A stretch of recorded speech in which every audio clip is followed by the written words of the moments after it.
पुरुषोत्तमपुरी जिसे नीलाचल धाम जगन्नाथपुरी कहते हैं, भगवान नीलाद्रि बिहारी भगवान जगन्नाथ बलभद्र सुभद्रा जी के सहित विराजमान हैं। नील माधव विराजमान हैं, नील चक्र विराजमान है।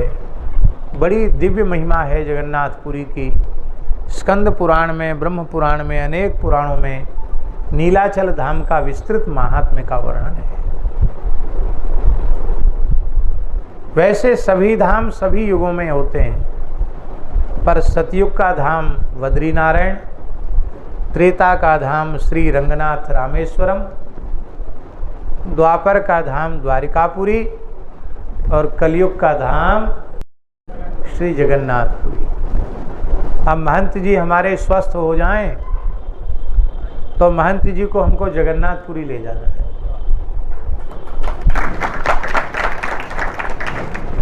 महंत जी को लक्ष्मण जी ठीक करें, क्योंकि महंत जी जगन्नाथपुरी नहीं गए हैं।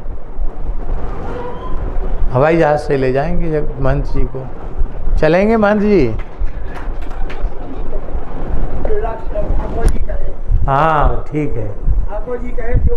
इसलिए लक्ष्मण जी से प्रार्थना है कि महाराज जी स्वस्थ रहें।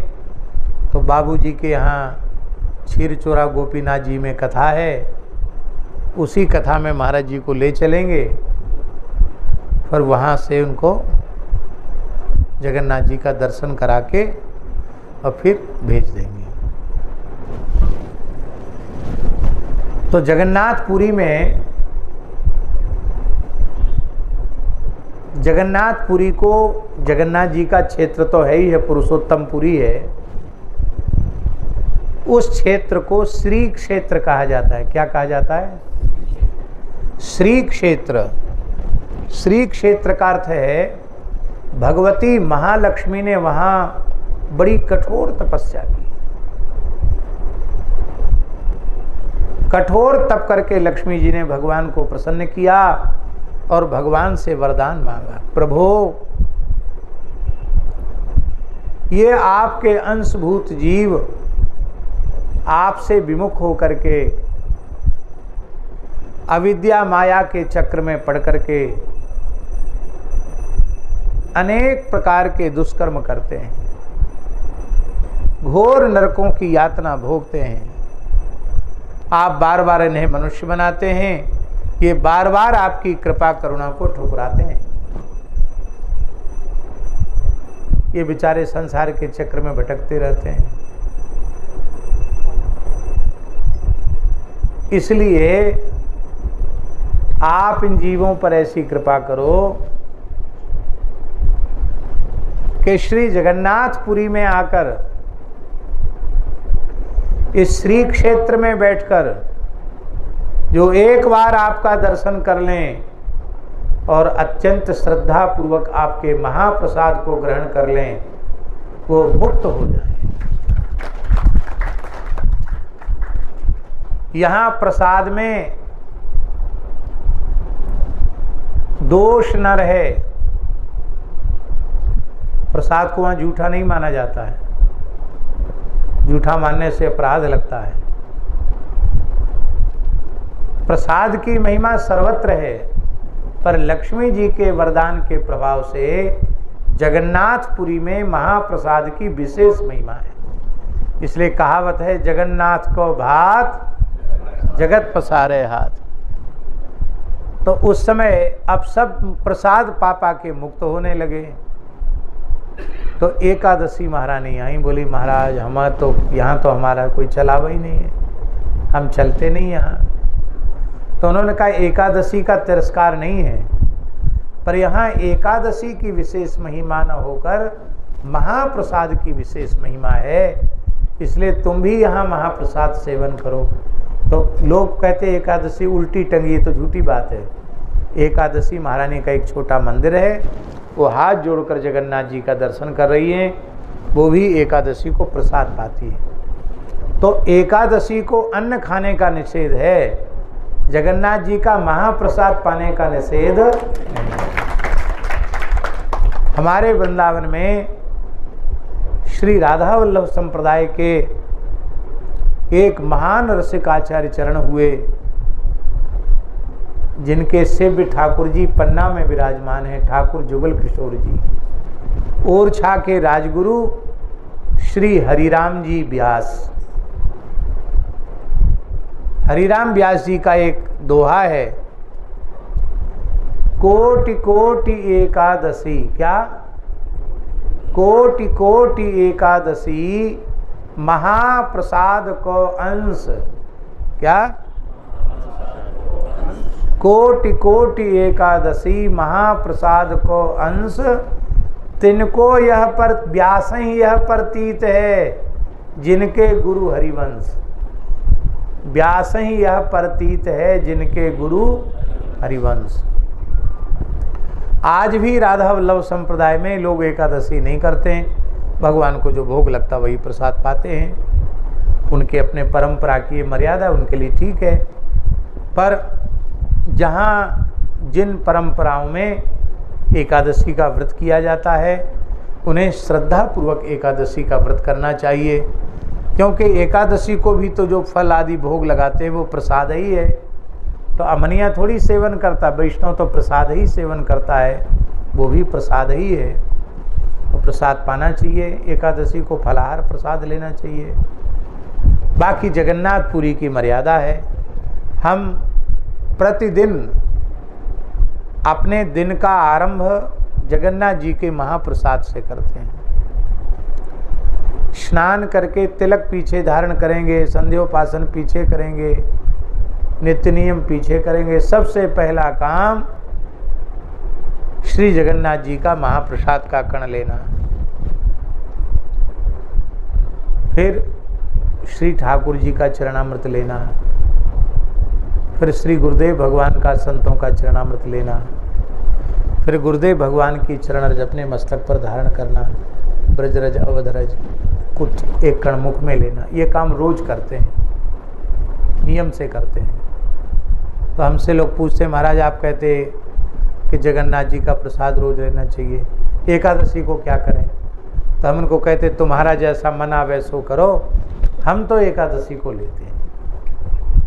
तो हम तो जब नित्य ही लिखा है, क्योंकि स्कंद पुराण में लिखा है निर्माल्यम जगदीशस्य नाशित्वा स्नामि किंचन इति सत्य प्रतिज्ञोया प्रत्यहम तच्च भक्षयेत सर्व पाप विशुद्धात्मा शुद्धांत करणो नरः स शुद्धम वैष्णवस्थानम क्रमाद्याति न संशय। स्कंद पुराण में लिखा है, जो जगन्नाथ महाप्रभु का निर्माल्य प्रातः काल उठकर नित्य लेता है और यह प्रतिज्ञा कर लेता कि बिना जगन्नाथ जी का निर्माल्य लिए मैं कुछ भी ग्रहण नहीं करूँगा, इति सत्य प्रतिज्ञोया प्रत्यहम तच्च भक्षयेत। रोज जगन्नाथ जी का निर्माल्य लेता है, उसका अंतःकरण संपूर्ण पापों से रहित होकर के अंतःकरण उसका शुद्ध हो जाता है। उसके शुद्ध अंतःकरण में ज्ञान भक्ति वैराग्य का उदय हो जाता है और वह भगवान के नित्य धाम श्री साकेत, श्री वैकुंठ, श्री गोलोक को प्राप्त करता। वो जिस लोक में जाना चाहे, साकेत वैकुंठ गोलोक, उस लोक में भगवान के उसी स्वरूप को प्राप्त करके कृतकृत्य हो जाता है, धन्य हो जाता है। ये जब से हमने स्कंद पुराण के पारायण में पढ़ा, तब से हम तो रोज लेते हैं। इसलिए एकादशी का ये नियम है। एक बार हम भी एकादशी को पुरी गए, जगन्नाथपुरी गए, पहुंचे तो वहाँ प्रसाद का आग्रह हुआ, तो हमने प्रसाद पाया। एकादशी भी थी, फलाहार भी था, तो वहाँ प्रसाद का आग्रह हुआ तो हम प्रसाद ले लिया।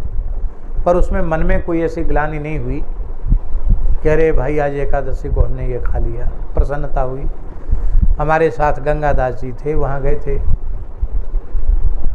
परशुराम महेंद्रगिरी पर्वत, परशुराम जी का तीर्थ, वहाँ गए थे। तुम गए थे? तुम नहीं थे? तुम भी साथ में थे क्या? हाँ, महेंद्रगिरी गए थे तो फलाहार ठीक से हुआ नहीं था, तो रात को पहुँचे जगन्नाथपुरी। वहाँ बढ़िया प्रसाद पाने को मिला। गंगादास बोले कि तो हर एकादशी को यहीं आ जाया करेंगे। विनोद में कहा, तो वो प्रसाद की बात है। लेकिन जो जगन्नाथपुरी में रहने वाले विरक्त संत हैं वो वहाँ एकादशी करते हैं। जगन्नाथ जी का दर्शन भी करेंगे, कोई कहेगा प्रसाद लो तो एक कण ले लेंगे, तो आप व्रत करते हैं, फलाहार करते हैं। ऐसा नहीं कि जगन्नाथपुरी में कोई एकादशी न करता हो, वहाँ के पंडा पुजारी भी कर लेते एकादशी, वो भी करते एकादशी, ऐसा नहीं है। एकादशी करने वाले लोग एकादशी करते हैं और एकादशी को जगन्नाथ जी का महाप्रसाद ले आएंगे, उसको विराजमान कर देंगे और द्वादशी को सवेरे होते ही स्नान करके पहले पा करके पारायण कर लेते हैं। श्री वल्लभाचार्य महाप्रभु के जीवन का एक प्रसंग है। श्री वल्लभाचार्य महाप्रभु एकादशी का बड़ा निष्ठापूर्वक निर्वाण करते थे। वो जगन्नाथपुरी पहुंच गए।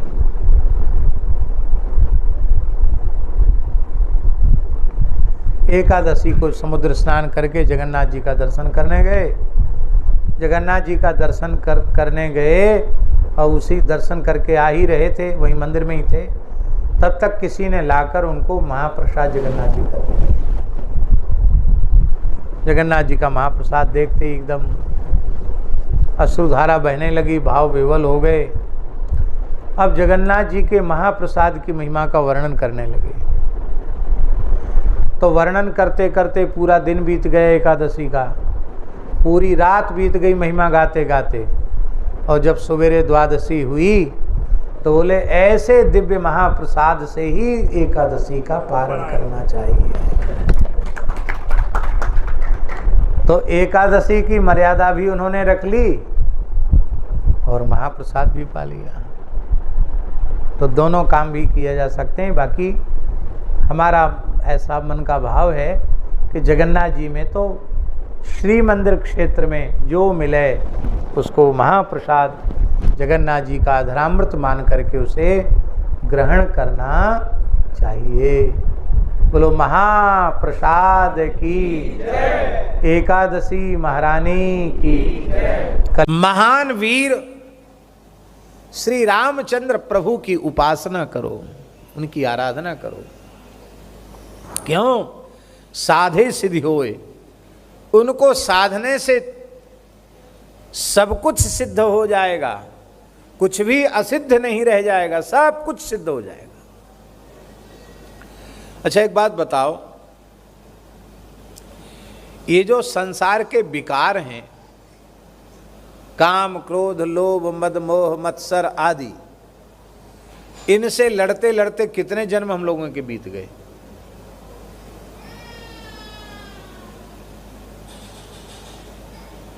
दुनिया के किसी बड़े से बड़े योगी के पास, सिद्ध के पास, विद्वान के पास इसकी सूची उपलब्ध नहीं है।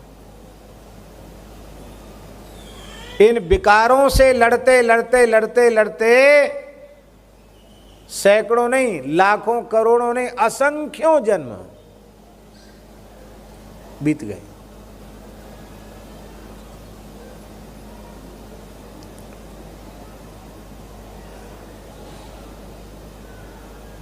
तब विमुख अनेकन जन्म गए, तब विमुख अनेकन जन्म लिए, अस्थावर जंगम रूप धरे, यह पुनरावृत्ति मिटा दीजे, हे नंद किशोर दया सागर, मेरे भार को सिर से उठा लीजे, हे नंद किशोर दया सागर। बड़ी विचित्र स्थिति। पर क्या कभी हम जीत सके? अरे भाई नारद जी से बड़े हो जाओगे क्या? नारद जी ने काम को जीत लिया। जिता काम अहम इति मन माही, क्रोध को भी जीत लिया। काम कुछ नहीं बिगाड़ पाया और क्रोध भी नहीं किया उसके ऊपर। लेकिन अहंकार आ गया। जिता काम अहमिति बनमाही।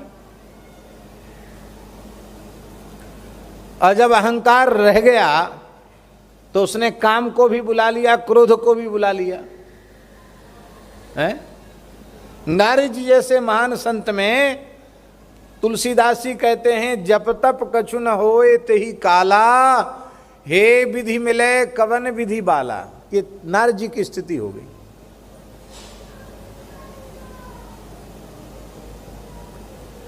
और क्रोध तो क्या कहना महाराज, भगवान को ही गालियां बकने लग गए, शाप तक दे डाला भगवान को।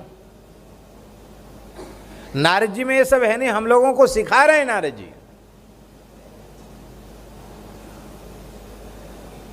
आप किसी को जीतने का भ्रम करोगे तो विकार तो कोई ना कोई रह जाएगा, अब वही विकार तुमको ले डूबेगा। एक हंसी की बात आपको सुनाएं। गुजरात सौराष्ट्र में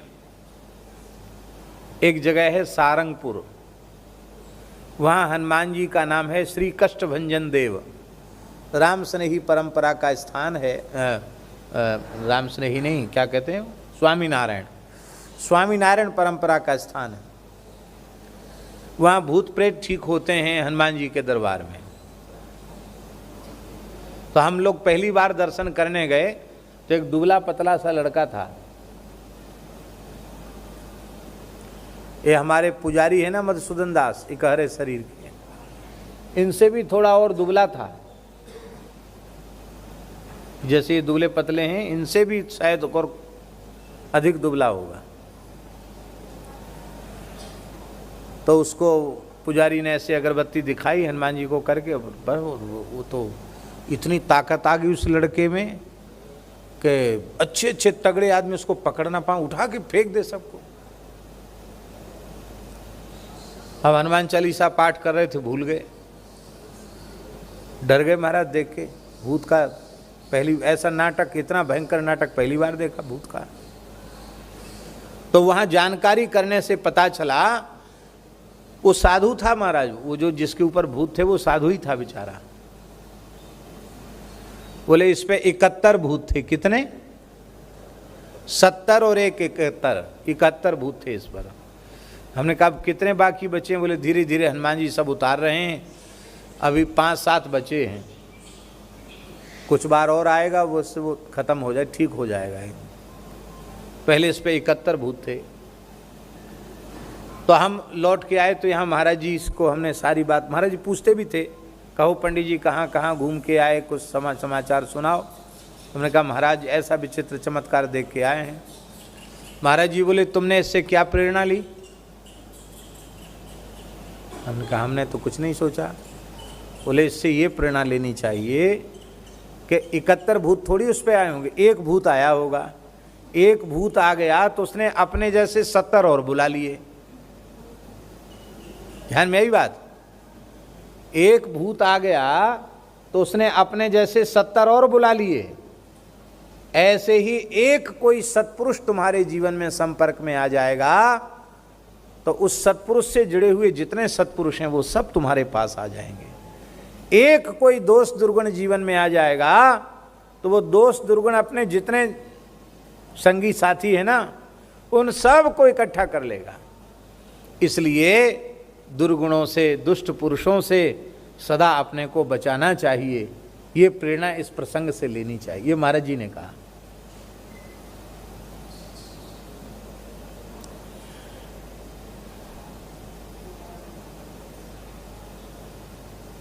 हम जीत नहीं पाते तो एक विकार भी रह जाएगा ना। हमने परिश्रम किया, काम को नष्ट कर दिया, क्रोध को नष्ट कर दिया, लोभ को भी नष्ट कर दिया, और फिर मन में आ गया, अरे बड़े बड़े लोगों को धूल चटाई है कामदेव ने, हमने काम को जीत लिया, हमने क्रोध को जीत लिया, हमने लोभ को जीत लिया, हम तो मोह से भी ऊपर उठ गए।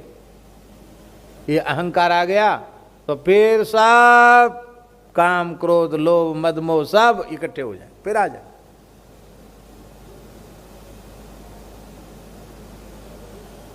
तब उपाय क्या है? हम तो सफल हुए ही नहीं, कितने जन्म बीत गए सफल हुए नहीं। यही विकार ही हमको उठा उठा कर पटकते रहे, पछाड़ते रहे, हमने इन पर विजय प्राप्त नहीं कर पाई। तब इसका उपाय क्या है? आप युद्ध के मैदान में खड़े हो और आप पूरे श्रम से लड़ रहे हो, और आपको जब ये पता चल जाए कि अब हम मरते लड़ते लड़ते मर भले ही जाएं, पर अब हमारे हाथ विजय तो लगेगी नहीं, ये आपको पक्का निश्चय हो जाए, तो आप क्या करोगे? या तो मैदान छोड़कर भागोगे, भाग के भी कहाँ जाओगे, दुश्मन पीछा छोड़ेगा नहीं, भागते भागते भी गोली मार देगा, मार डालेगा, और ऐसे ही मरने से कोई फायदा नहीं है, तब आप क्या करोगे?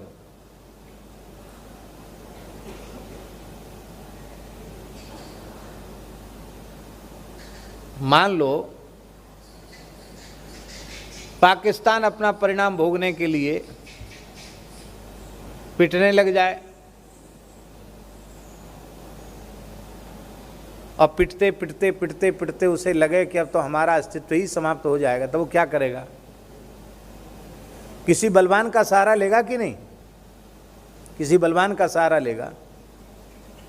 किसी भी व्यक्ति के पास जब वो देखता है कि अब हमारे हाथ हार ही लगने वाली है, तो वो फिर किसी वीर का आश्रय लेता है कि भाई अब आपके हाथ हमारी लाज है, अब आप करो। गोस्वामी तुलसीदास जी महाराज कह रहे हैं कि श्री राम जी के अतिरिक्त और कोई ऐसा है ही नहीं जो इन विकारों को परास्त कर सके, क्योंकि जिस देवी का, जिस देवता का तुम आश्रय लेने वाले हो वह स्वयं ही विकार युक्त है, उसी को काम क्रोध लोभ मद मोह नचा रहे हैं। गोस्वामी जी ने क्या कहा मानस जी में? इनकी कथा न कहूं बखानी, सदा काम के चेहरे जानी। ये काम के सेवक हैं।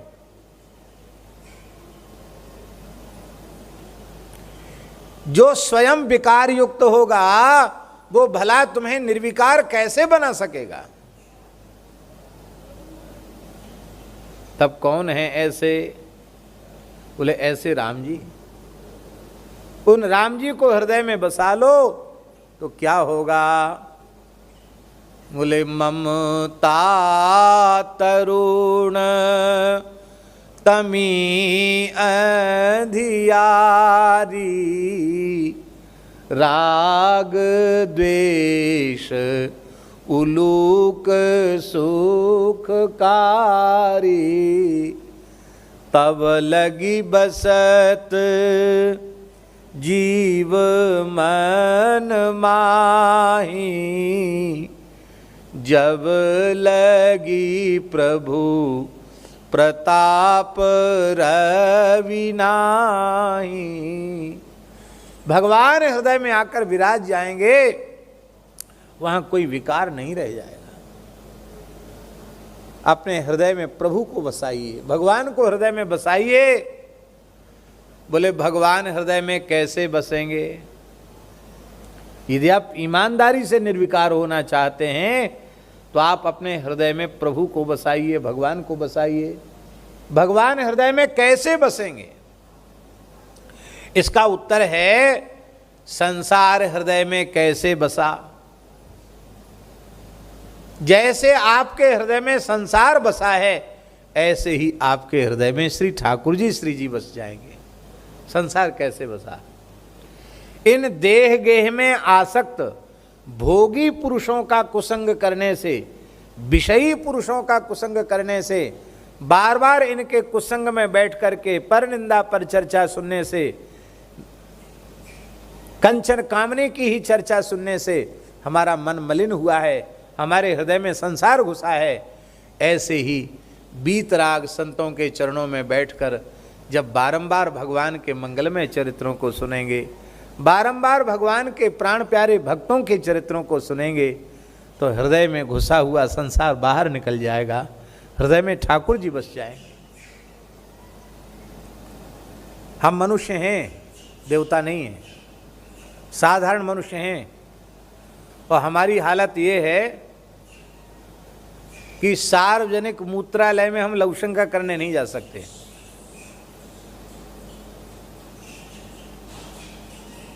क्यों? इतनी भले ही खूब सफाई हो, पर कुछ ना कुछ मूत्र की दुर्गंध इतनी होती कि वहां जा नहीं सकते।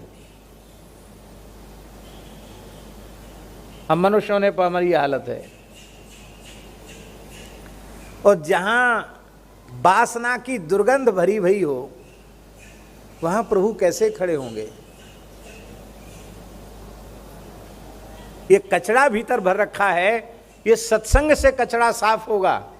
और उसकी जो दुर्गंध है, कई बार गंदगी साफ हो जाती है, पर गंदगी का प्रभाव इतना रह जाता है कि वो बदबू तो जाती नहीं है। तब क्या करना पड़ता है? तब उस कक्ष को जिसमें दुर्गंध आ रही है, उसमें कुछ सुगंधित चीज छिड़काव करनी पड़ती है। गुलाब जल छिड़को और रूम फ्रेशनर का प्रयोग करो, धूप जला दो। ये सब चीज़ों का, सुगंधित पदार्थों का प्रयोग करने से जब सुगंध से वो भर जाएगा तो दुर्गंध उसकी अपने आप बाहर निकल जाएगी। ऐसे ही भगवान और भगवान के प्राण प्यारे भक्तों के चरित्र की सुगंध से जब हृदय भर जाएगा तो विकारों की गंदगी अपने आप हृदय छोड़कर बाहर चली जाएगी। और भगवत भागवत चरित्रों की सुगंध से जिसका हृदय भरा हुआ है, उसके हृदय को छोड़कर ठाकुर जी कहीं नहीं जाते हैं। इसलिए प्रभु को मन में बसाइए, और मन में भगवान बसें, हृदय में भगवान बसें। इसका एक ही साधन है, भगवान के प्राण प्यारे भक्तों के चरणों में बैठकर बारंबार भगवत भागवत चरित्रों का श्रवण कीजिए। सोते जगते, खाते पीते, उठते बैठते हर समय श्री नाम का आश्रय लीजिए। देखिए आपका हृदय कितना पवित्र हो जाता है। महाराज, हम आपसे क्या कहें, ऐसे संत का दर्शन करने वाला विकारयुक्त प्राणी निर्विकार हो जाता है। भाव से दर्शन तो करे।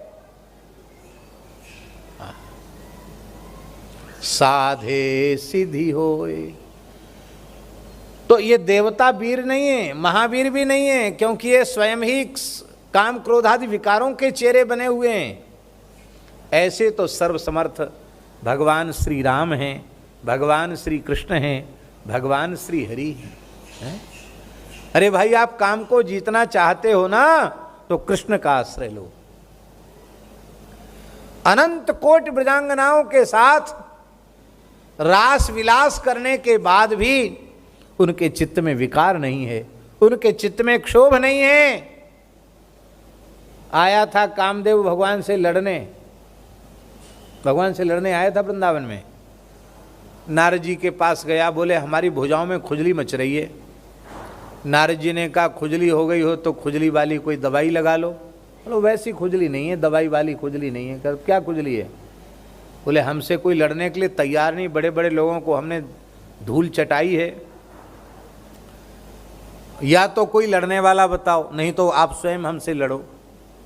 नारद जी बोले हम लड़ेंगे तो नहीं, तुमने एक बार दुर्दशा कर दी है, लड़ेंगे नहीं तुमसे, लड़ा देंगे जरूर तुमको, ऐसी ठौर भेज देंगे तुमको, ऐसी ठौर भेज देंगे तो तेरे लड़ने का उत्साह ही सदा सर्वदा के लिए शांत हो जाएगा। तेरे चित्त में लड़ने का उत्साह ही नहीं रह जाएगा।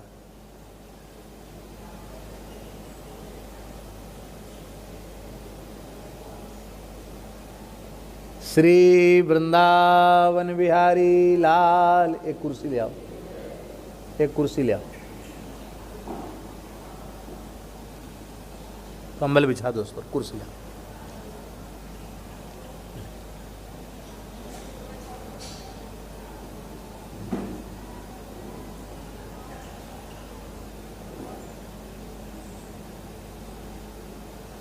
हम लोग बड़े भाग्यशाली हैं, पूज्य नासिक वाले स्वामी जी। हम तो कल प्रतीक्षा कर रहे थे और आपकी मंगलमयी कृपा करुणा आज ही बरस गई, बड़ी कृपा की। महाराज नीचे नहीं, नीचे नहीं, वहाँ ऊपर विराजें, कुर्सी पर विराजें।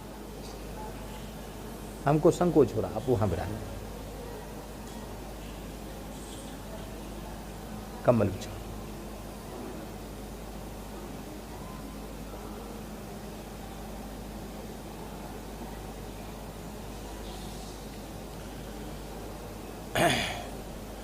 श्री वृंदावन बिहारी लाल की। क्या कह रहे थे, हमको स्मृति कराओ हैं? हाँ, हम ये कह रहे थे कि नारद जी ने कहा कि तेरी भुजाओं की खुजली सदा सर्वदा के लिए शांत हो जाएगी, ऐसी जगह मैं तुझे भेज देता हूं, वृंदावन चले जाओ। श्री कृष्ण जो स्वयं अति सुंदर हैं, परम सुंदर हैं, और परम सुंदरी ब्रजांगनाओं के साथ वे महारास करना चाहते हैं। अत्यंत सुंदर पुरुष हो और सुंदरियों से आवृत हो और गायन नृत्य आदि हो रहा हो, तो काम का तो सारा साज इकट्ठा है, तुमको कुछ मेहनत भी नहीं करनी पड़ेगी, वहां चले जाओ। कामदेव पहुंचा, बोला हमसे लड़ लो। भगवान ने कहा भैया हमारा तुमसे झगड़ा किस बात का है जो तुम लड़ने हैं? हमने क्या बिगाड़ा जो हमसे झगड़ा करना चाहते? बोले झगड़ा नहीं, हमारी भुजाओं में खुजली मची है, तो किसी मल्ल को खोजो। बोले नहीं, नारद जी ने भेजा है, आप ही सबसे बड़े वीर हो। भगवान बोले जब नारद जी ने भेजा तब तो भाई गुरु जी का भेजा हुआ है, तब तो तुमसे बात करनी ही पड़ेगी। देख, दो तरह के युद्ध हैं, एक किले का और एक मैदान का। तो तू कौन सा युद्ध चाहता, किले का चाहता कि मैदान का? बोले किले का और मैदान का भेद क्या है? मैं समाधि लगा कर बैठ जाऊं और तू अपने 5 बाणों का प्रयोग कर, फिर भी मेरे चित्त में क्षोभ उत्पन्न न हो, तो समझ लेना कि मैंने किले की लड़ाई को जीत लिया। और अनंत कोटि गोपियों के साथ मैं नृत्य करूं, गायन करूं, उनका आलिंगन भी करूं, और तुम अपने 5 बाणों का प्रयोग करो, फिर भी मेरे चित्त में विकार उत्पन्न न होवे, तो समझ लेना मैंने मैदान की लड़ाई जीत ली। कामदेव बोला महाराज, किले की लड़ाई वाले महात्माओं को तो हमने बड़ी बड़ी समाधि लगाने वालों को भी नीचे गिराया है, बड़े बड़े तपस्वियों को भी धूल चटाई है, मैदान की लड़ाई अब तक नहीं लड़ी, तो अब मैदान की ही लड़ाई लड़ेंगे। कब आवें? तो शरद पूर्णिमा को आ जाना, जब चंद्रोदय हो उसी समय आ जाना, बस वही है लड़ने का समय। हाँ, कामदेव आया, भगवान से बोला कवच वच धारण कर लो। भगवान बोले हमारा सब हो गया, तुम्हारी चिंता मत करो, हमारे कवच कुंडल सब हम सन्नद्ध हैं, तुम अपना धनुष बाण संभालो। काम ने अपना धनुष बाण संभाला, एक बाण रखा, बोले एक से काम नहीं चलेगा, 5 एक साथ रखो। 5 बाण, पंचसर है ना काम, 5 बाण एक साथ रख लिए, प्रत्यंचा को खींचा। तो कैसा है ये, तो विचित्र है, हंस रहा है, डर इसको है ही नहीं। ठाकुर जी ने अपनी फेट से मुरली निकाली और त्रिभंग ललित होकर थोड़े तिरछे देखते हुए अपने अधर पर बांसुरी पधराई। अभी बजाई नहीं, थोड़ी सी फूंक लगाई, अभी बजना कहाँ शुरू हुआ बांसुरी का। वो तिरछी चितवन मंद मुस्कान और वेणु का स्वर सुन करके बेहोश होके गिर गया, सहन नहीं कर पाया। भगवान ने कामदेव की टांग पकड़ी, ऐसे झुला के घुमा के फेंक दिया बाहर। 84 कोस ब्रज के बाहर जाके काम गिरा, बाहर फेंक दिया उसको, ब्रज के बाहर फेंक दिया। इतना लज्जित हुआ कि फिर भगवान का बेटा ही बन के आ गया, लज्जित हो गया। यदि तुम अपने विकारों से लड़ना चाहते हो तो तुम तो लड़ते लड़ते न जाने कितने जन्म तुम्हारे व्यतीत हो गए, सफलता तुम्हें मिली नहीं। विकारों ने ही तुम्हें लूटा है, तुम्हें पराजित किया है, बार बार तुमको रगड़ा है। कोई देवी देवता भी तुमको बचाएगा नहीं, क्योंकि जिस देवी जिस देवता का तुम आश्रय लेने वाले हो वो स्वयं ही काम आदि विकारों का सेवक बना हुआ है। जो स्वयं विकार युक्त है वो तुम्हें निर्विकार कैसे बनाएगा? तब कौन है निर्विकार? गुणातीत भगवान श्री हरि, भगवान श्री राम, भगवान श्री कृष्ण, भगवान श्री हरि, ये महावीर हैं। इनका आश्रय लो तो तुम विकारों के ऊपर विजय प्राप्त कर लोगे। आपसे कोई झगड़ा कर रहा हो, आप पूरी ताकत से लड़ रहे हो और आपको ये लग जाए कि अब हमारी पार पड़ेगी नहीं है, हाँ बस मर भले ही जाएं लेकिन अब हमारे हाथ कुछ लगेगा नहीं, और उसी समय कोई बहुत समर्थ पुरुष आ जाए, बहुत बलवान पुरुष आ जाए, जो बहुत शक्ति संपन्न हो, वो आ जाए तो आप क्या करेंगे? आप कहेंगे कि अब तो हमारी लाज तुम्हारे हाथ में है। उस वीर को देखकर वे बदमाश भाग जाएंगे, चोर भाग जाएंगे। ऐसे ही अब तक तुम अपने बलबूते पर लड़ रहे थे, पर अब तुम सर्वतो भावेन भगवान के चरणों में समर्पित हो करके और अपना सर्वस्व उनके चरणों में न्यौछावर कर दो, बस उनके हो जाओ।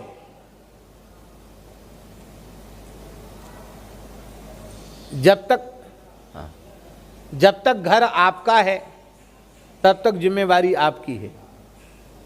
जब तक घर आपका है तब तक जिम्मेवारी आपकी है, और घर आपने हमारे नाम कर दिया तो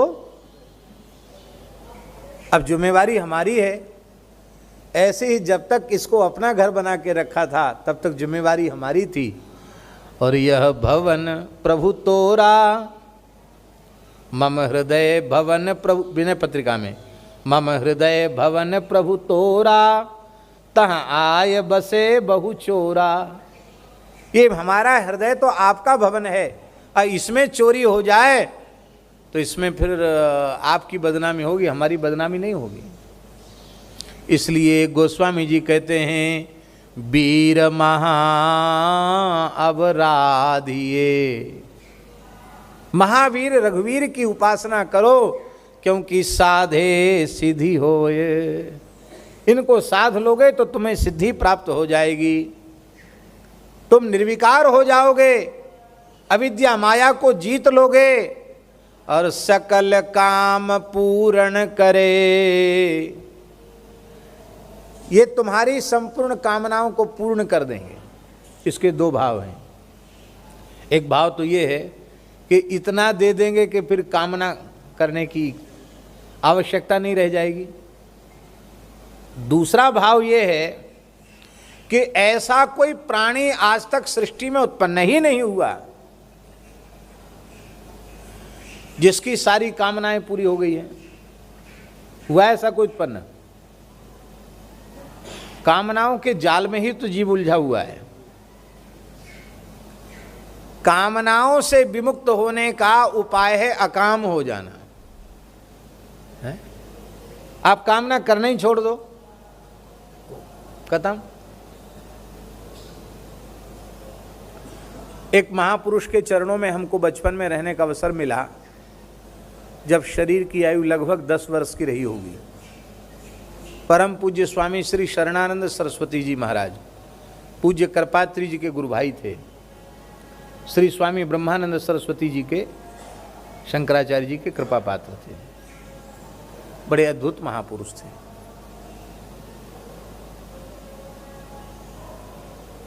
स्वामी श्री शरणानंद जी महाराज,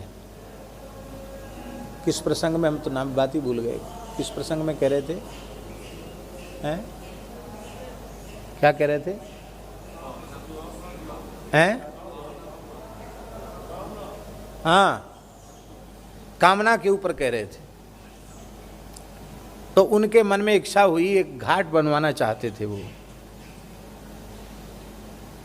बुंदेलखंड क्षेत्र की बात है, अभी भी गरीबी है उस क्षेत्र में, उस समय तो और ज़्यादा गरीबी थी।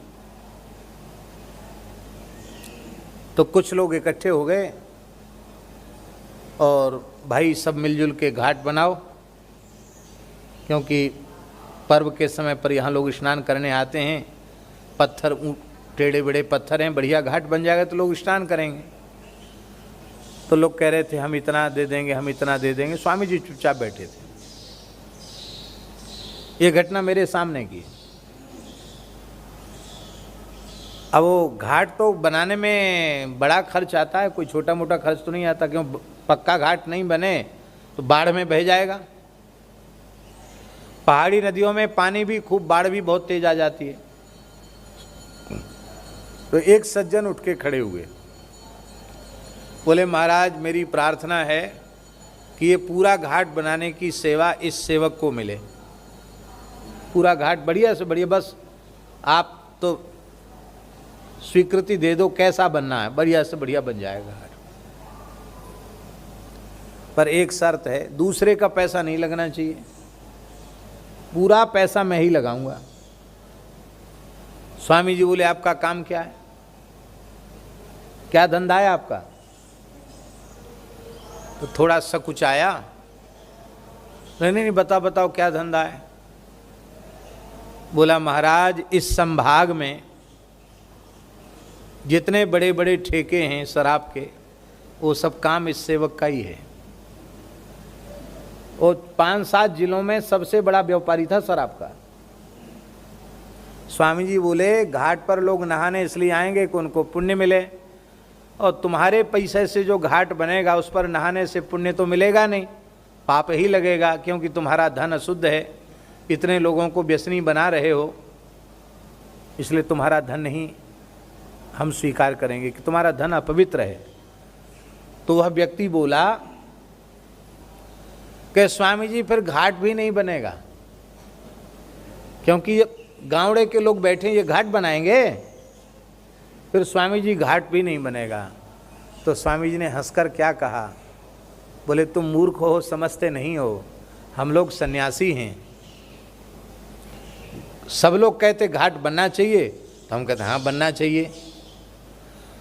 तो बन जाए तो अच्छा, और ना बने तो और अच्छा। हम तो सन्यासी हैं, हम तो संकल्प शून्य होकर के क्रिया करते हैं। कहने का आशय ये है, सारी कामनाएं पूरी होने का मूल मंत्र यही है कि कामना ही छोड़ दो, कामना करना ही बंद कर दो। कोई कामना नहीं है, जो सहज हो जाए सो हो जाए, न हो जाए सो अच्छा, हो जाए सो अच्छा। भगवान के भक्त का अंतःकरण ऐसा हो जाता है, वो आत्माराम, आप्त काम, पूर्ण काम, परम निष्काम हो जाता है। और जाने सबको ये बात सब जानते हैं, जाने सबको, सब जानते हैं कि भगवान जिस जीव को अंगीकार कर लेते हैं, भगवान जिस जीव के अंतःकरण में बस जाते हैं, वो निर्विकार हो जाता है, वो आत्माराम, आप्त काम, पूर्ण काम, परम निष्काम हो जाता है। अरे और की बात तो छोड़ दीजिए, केवट कहता है केवट की जात कछु वेद ना, वेद पढ़ के नहीं आए, हम पढ़े लिखे नहीं है, केवट कहता है। और वो केवट केवल श्री राम जी से प्रेम करता है, हैं? और प्रभु उसको कुछ देना चाहते हैं। केवट क्या कहता है, अब कछु नाथ न चाहिए मोरे, दीन दयाल अनुग्रह तोरे। आपकी कृपा हो गई, अब हमें कुछ नहीं चाहिए। भगवान के हो जाओ तो तुम्हारी इच्छा ही जल जाएगी, कामना ही जल जाएगी, तुम्हें कुछ पाने की अभिलाषा ही चित्त में नहीं रह जाएगी। जाने सब कोई